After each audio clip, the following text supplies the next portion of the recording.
বলছি, আপনি কি অন্নপূর্ণা দেবী? থাক থাক, আশীর্বাদ করি তুমি অনেক বড় হও মা। আপনার ট্রাস্ট যে অনুদান দেয় সেই টাকাতেই তো আমি অনাথ আশ্রমে পড়াশোনা করেছি। আমার মতো আরো অনেকের প্রতি আপনার যা অবদান, এখানে এসে যে আপনার সাথে আলাপ হবে আমি তো ভাবতেই পারিনি। এ তো আমার সৌভাগ্য। বলছিলাম, একটা কথা বলবো? হ্যাঁ, আপনি পায়ে নূপুর পরেন? আমার না নূপুর পরা পা দেখতে খুব ভালো লাগে।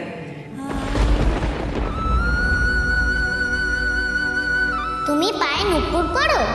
আমার নুপুর পরা পা খুব ভালো লাগে। বেশ, আমি তোমাকে একজোড়া নূপুর করে দেবো।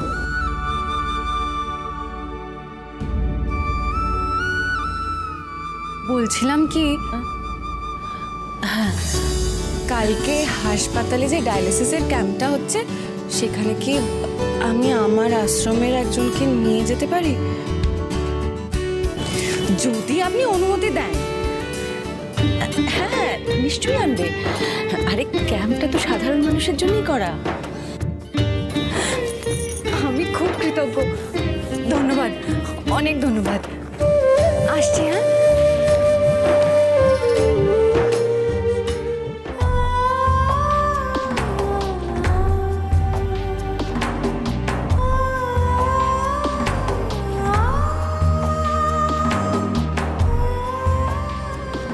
15 বছর হয়ে গেল। ধী সোনা নিশ্চয়ই এত বড়ই হয়ে গেছে।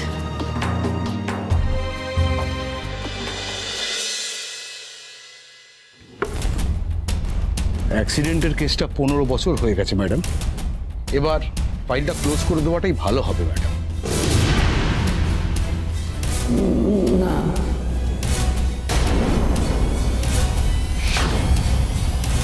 আমি জানি আপনার মনে এখনো আশা আছে, কিন্তু সামনের মাসেই আমার রিটায়ারমেন্ট।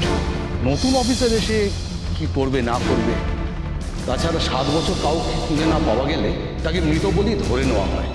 আর এই ক্ষেত্রে তো 15 বছর হয়ে যায়। যাক পেরিয়ে, তবু ওরা একদিন নিশ্চয়ই ফিরে আসবে। হ্যাঁ, মা ওদের ফিরে আসার আশায় বুক বেঁধে বসে আছেন। ওরা না ফিরে এলে যে মা মরে যাবে।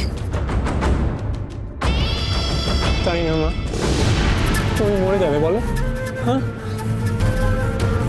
খবরদার ফাইল ক্লোজ করার কথা কেউ বলবেন না।